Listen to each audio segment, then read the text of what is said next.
Janine Fondon, where we talk about news, events, community, and particularly inclusion, how we come together. And today we're here to really talk about a topic that we should address, equity in our community, equity in our world, and equity in our individual lives. And we'd like to really say to the community, if you're not really thinking about it, just don't turn the channel just yet, because this affects not only you, your family, your workplace, and how we all move forward into the future.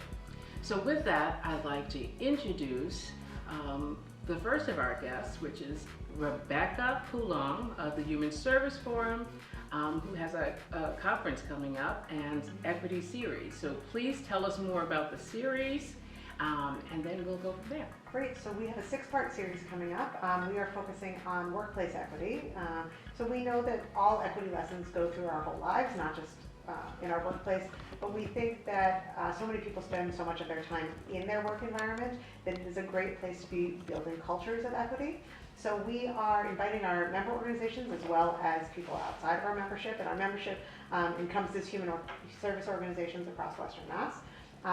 And we are creating a place where we bring in presenters from multiple different organizations, including one that we'll be introducing next, to talk about different ways of building a culture of equity in your organization so that we can move people from allyship into action, from talking about it to doing it, and creating safe spaces to do that. So this is a 6-part series.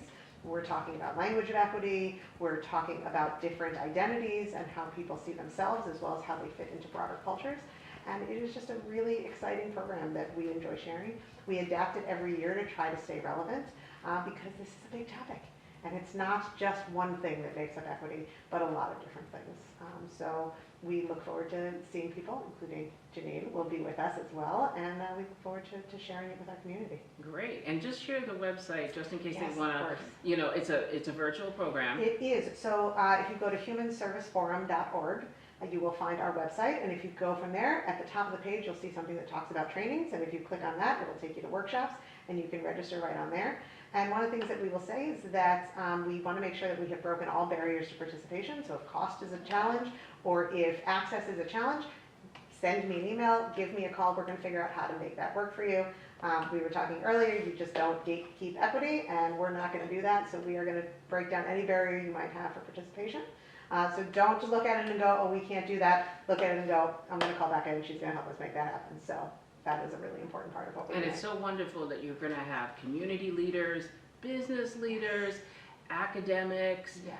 A range, people in governance. You're going to have a range of participants, and that we try to really bring good. everybody to the table. That, you know, lots of voices need to be heard, and that's why we don't just have one person who does the entire series, but we try to have different educators as well as different voices in the room coming from different perspectives. Yes. And now that we're talking about perspectives, we're talking about getting deeper into these issues, I'd like to introduce Monique Lorenzo of NCCJ, who your organization has been steeped in these issues for many years. Now you are new, you've been just from 8 months, but it's great to have you. And tell us about you know, your organization, and you two will be speaking at this very same series.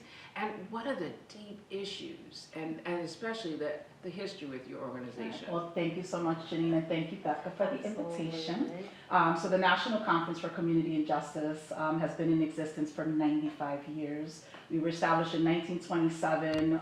Over the span of time, we started off focusing on religion, on race, and we realized in 2023 there are other social identities that are important to us when we think about equity.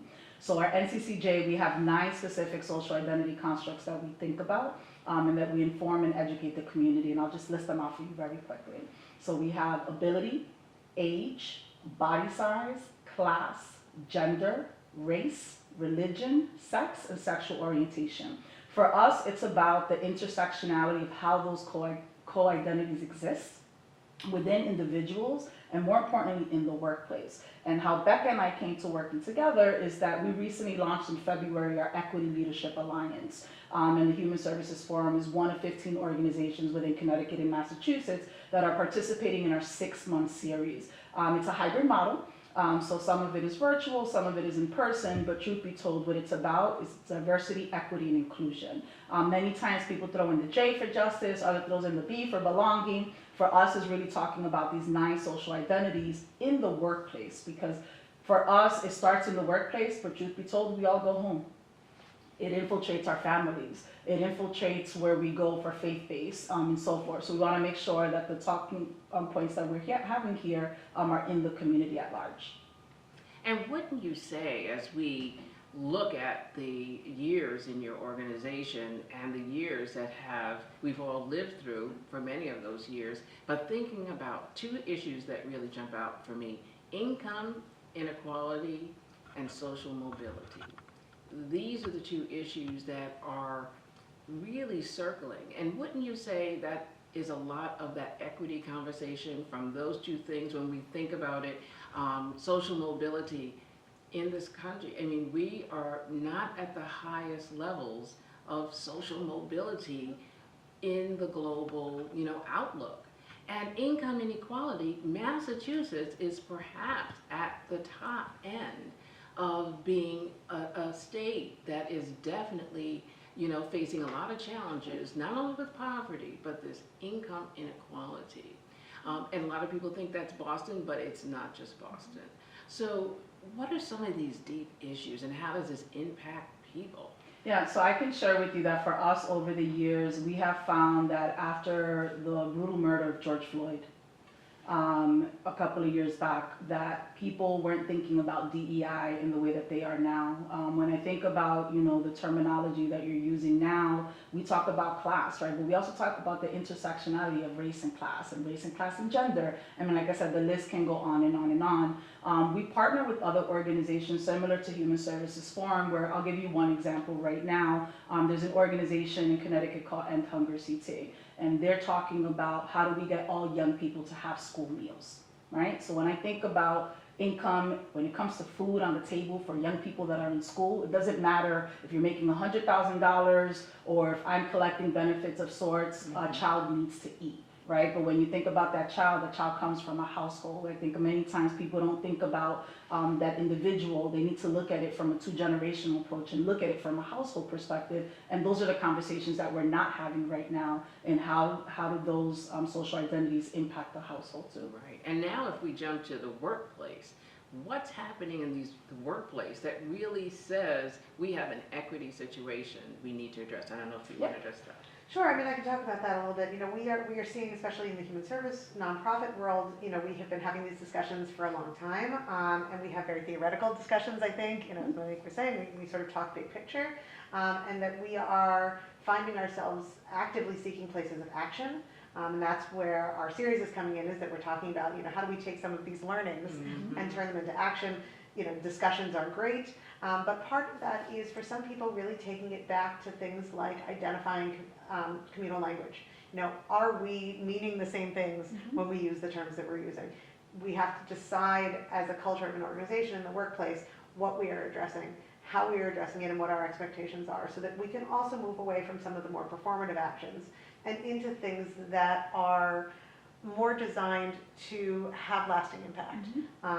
To create expectations, to hold people accountable, that these are important parts of your workday, that it isn't separate from what you do, but it's encompassing in what you do, and that the things that you are experiencing outside of the workplace come in, and vice versa.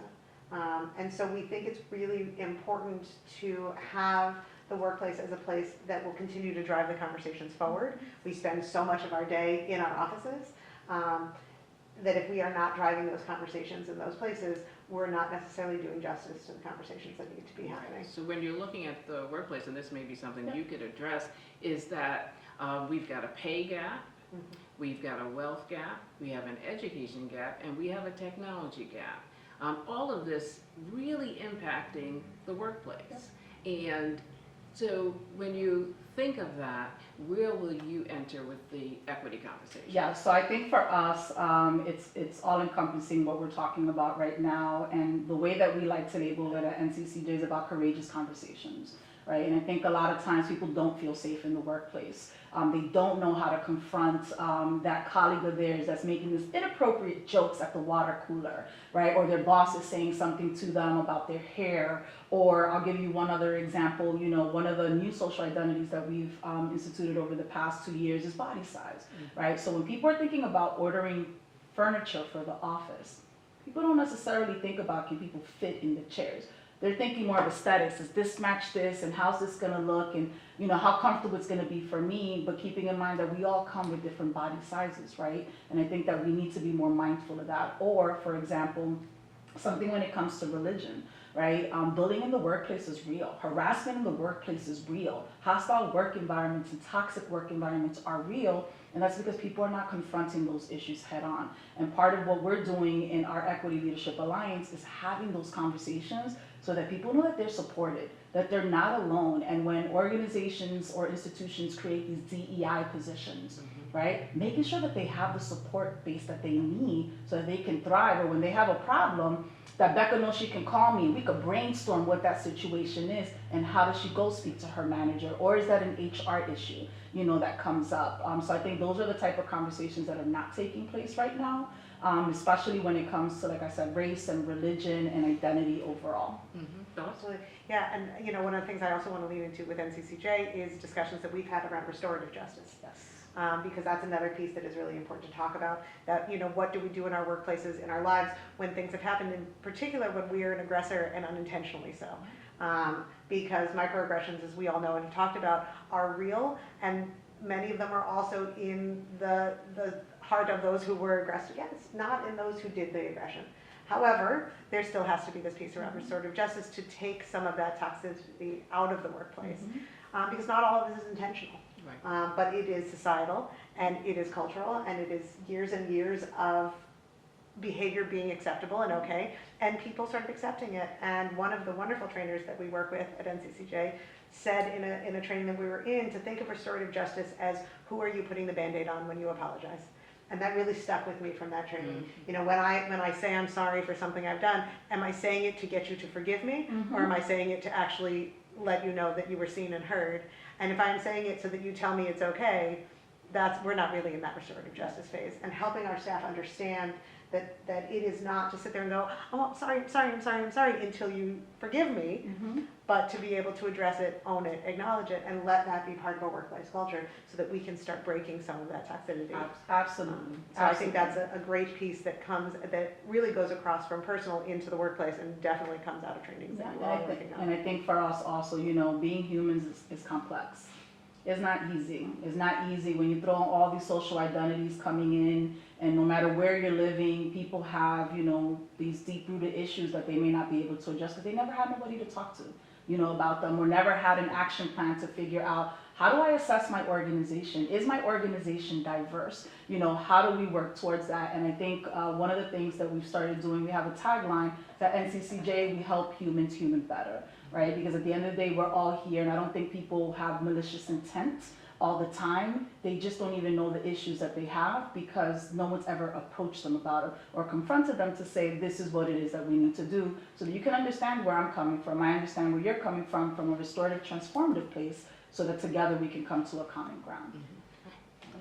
You know, just to go again with this, one of the things that we've learned across our trainings and trainings that we've done with NCCJ is that we use the phrase that stories stay in the training, the lessons leave from it. And then we take those lessons out where we go. And in a recent training that we were in, one of the lessons that I gained from it was somebody talking about how they find that they often don't know which of their identities is being discriminated against when they are out in public.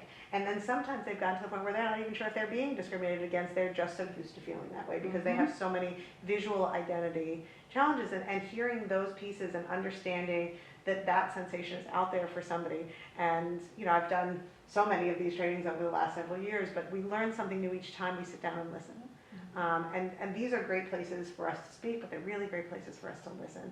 And so much of the education pieces is around listening to other people's stories as they bring them to us. And when you think of it, I don't know what you both would say to this, but for those people out there who are just tired of the talk, they say it's just so much talking, not enough action. And there are people out there who say, what is the real end outcome for DEI, DEIB, whatever we do with that? But it's, where do we go with that? Like, and many of the organizations, I don't know what you are feeling, but a lot of people feel that they're failing at this whole thing.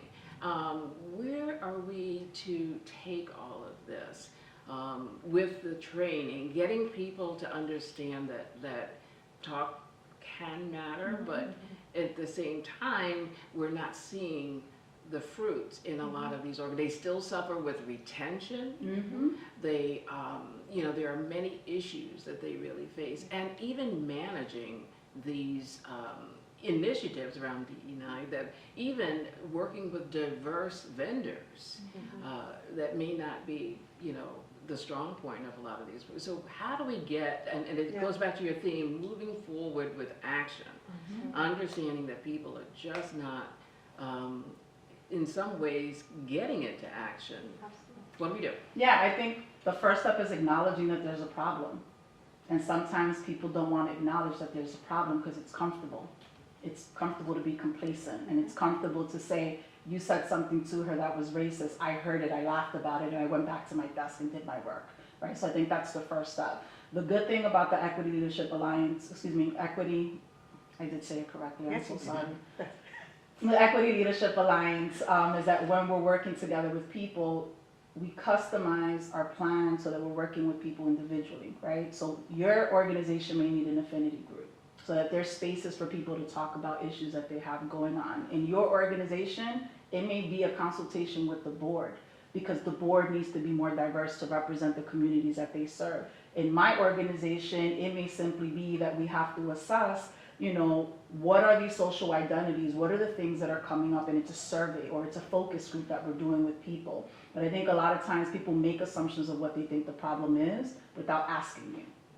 All right, without saying to you, what is it, Janine, that's concerning you, which is different. And we're working in the same location. We may have 3 different issues on the table that are all complex and are loaded, but I think the first step is having that courageous conversation and acknowledging we have something that we have to address. I think when you talked about earlier in reference to like retention, turnover rates, having cultures that people feel like they're happy, they want to come to work, right?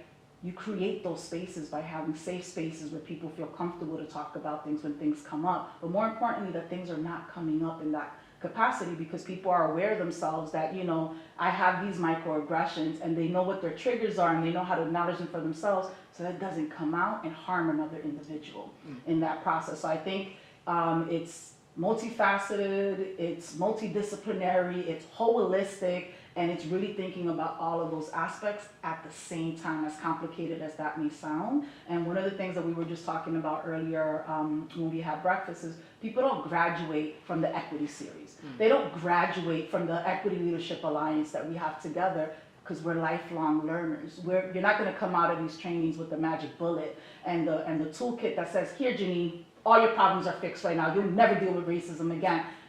That's not what that is, but we have to take that step to understand that we're lifelong learners and we're in this together. So I think those are some strategies that we have been addressing. So I think, to very much to piggyback on that, every organization, every individual, but every organization is also organizationally at their own place on the journey. And, in that conversation, I had said, if I had the solution to this, I would give it away for free. I wouldn't be selling it. We'd find another problem that we could work on. There's plenty of problems out there. We would solve something else. So sometimes organizations look to us at the end of a training and say, but we still have problems. Well, of course we still have problems, and we're always going to have problems, but we need to be on a path. We are lifelong learners. This is a journey. It's not a destination. And someday it would be wonderful if we could get the world to the destination, but everybody has to get on the path first. Right. And they have to be on the same path. And that's when we talk about organizational versus individual paths.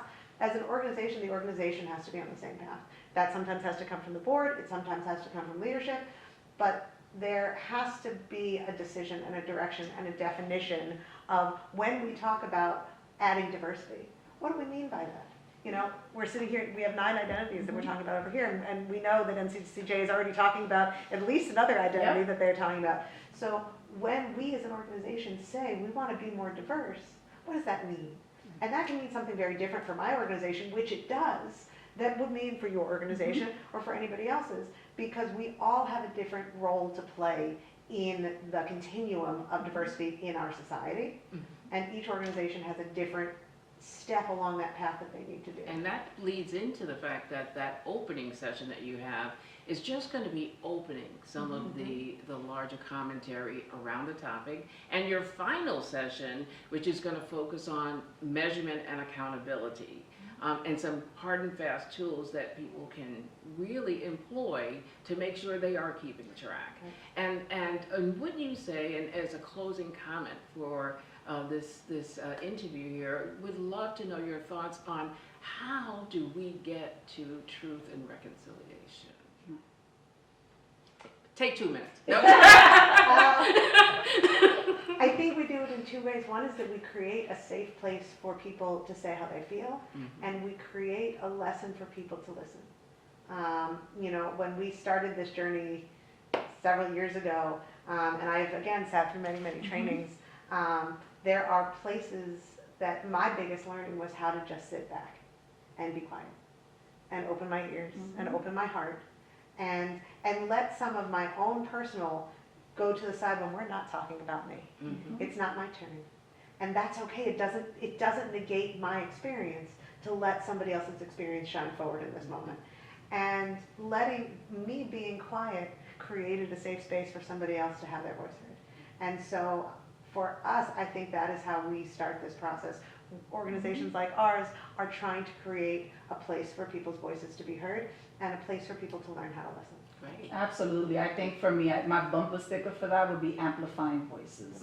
And I find that many times the voice doesn't necessarily have to be the sound, right? It could be something in writing. It could be something in how you express yourself. And I think meeting people where they're at, as cliche as that may sound, I think is the first step in that process, because it looks different for everybody. And everyone's journey is different in that capacity. And I think the other piece, because I echo everything that Becca's saying now, is simply that in listening to others, you learn from other people's mistakes, right? By you sharing your story and sharing your history on race or religion or gender, right? And when did you find out that, you know, race was a factor in your life? We learn from each other, right? And especially in the workplace. I know I learn from other people's mistakes. I don't have to make the same mistake to know that I shouldn't be doing that, right? But you have to create that safe, nurturing space for courageous conversation so that people feel comfortable, because if not, they keep it in. That's where passive aggressive behavior comes into play, and then that starts that whole cycle again of toxicity, and that in the workplace is what we don't want. We want people to come in, do their service to the community and to others, and feeling comfortable that they can get to that next step to make that happen. Yeah, this is all sounding really wonderful, because we do need to listen, but then as the first session says, lessons and success, so that we can really get our bearings. And then when you think of, I recently heard the governor of Massachusetts really talking about that equity is definitely one of those topics that she would like to address. And also thinking that we all have to get our hands in to make this happen. And if for the organizations participating, and you two provide a great role model relationship of working together. And we also want to thank Holyoke Media that's made this totally possible, having this conversation, and it really makes a difference. So I look forward to this wonderful event and how we will move through 6 weeks? 6 weeks? 6 weeks. And again, that's a great thing that it's not a one-hit wonder. We got 6 weeks to come back and keep figuring it out. So I just want to say thank you to you both for joining us, and thank you for having this wonderful program today to really look at equity. And for us at In Studio, we look forward to future conversations.